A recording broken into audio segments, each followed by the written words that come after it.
Jonathan Perry. Hey, Chris, I was watching an Aaron Smith Levin video, and it got me thinking, who gets to audit Miscavige? Does he audit himself?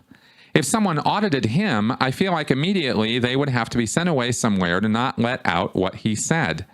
The darker implications are that if he's going completely insane, he could convince himself of anything, sitting on that machine for hours at a time. How many people do you think have seen his case file? I thought Scientology doesn't work that well if you don't have somebody guiding you through it. How is he getting around this other than just being brutal? All right, Jonathan, thank you for this question. This is one of the questions I get asked frequently, actually. And I got to say, I don't know where David Miscavige is at on the bridge or what his auditing schedule is. How would I possibly know that, right? Nobody really does. But it doesn't seem, from all the information that we have, that he's even getting auditing. I mean, the last time that we know for sure he went in session was in the 1990s. That's over 20 years ago. And there's no indication that he is doing Scientology, going up the bridge, talking about the bridge himself or his personal gains with it. And this is one of the reasons why I don't think the guy is really much of a Scientologist or even thinks about himself that way. Because what is one of the most prominent characteristics of a Scientologist is they talk endlessly about where they're at on the bridge and their desire to go up the bridge and be on the bridge and move up the bridge and attain total spiritual freedom and personal immortality. So if David Miscavige is OT8 and he's topped the bridge, you'd think he would be talking about that. And if he wasn't up yet through OT8, you'd think he'd be talking about that in some fashion or another, encouraging his, followers to get going up the bridge. I'm going up the bridge, lead by example, that kind of thing. But David Miscavige doesn't know how to lead by example because he's a horrible example of almost everything he does. He fails miserably at almost everything he does. So, not much of a leader, not much of an ability to lead by example, really.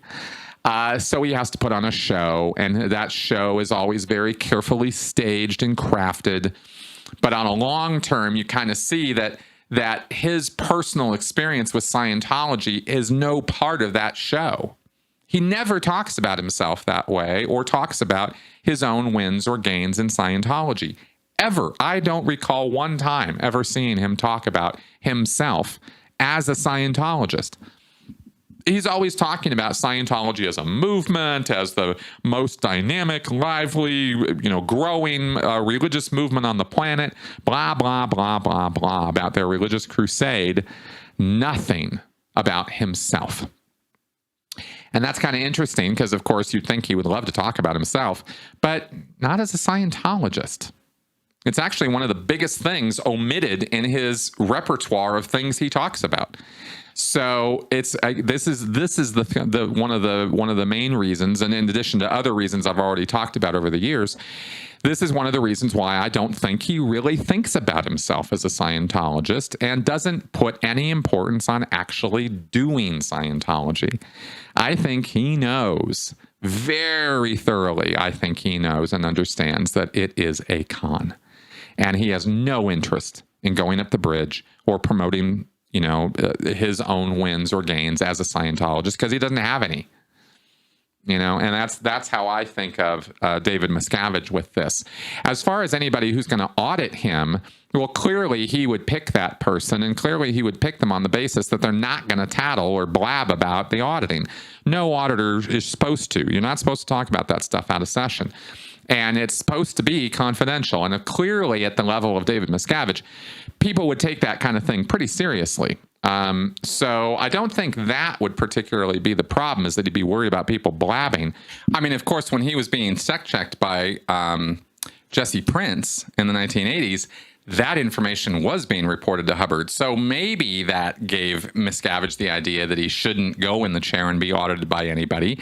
And, if it was only a few years later when he had his last session in 1992, I think, then maybe he just did write it all off and say, I don't think I want anybody looking at this or thinking about me that way or thinking I even have any personal problems or spiritual issues to deal with. I mean, he might even have gone that path.